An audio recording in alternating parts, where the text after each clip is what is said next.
वळी वडोदरा शहेर मां पूर्या जे परचा महाराज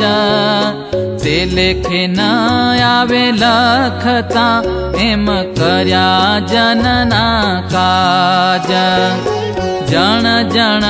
प्रत्ये जूजवा वळी परचानो नहीं पार कह्या न जाय कोई थी एवा थाय चमत्कार एत जोई हरिजानना प्रभुजी थया प्रसन्न नित्य प्रत्ये नर नारी ने आपे दया निधि दर्शन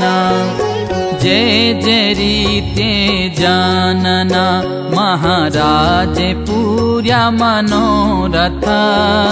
ते कहूँ सहु सांभळो स्वामी सहजानंदनी सामर्थ्य।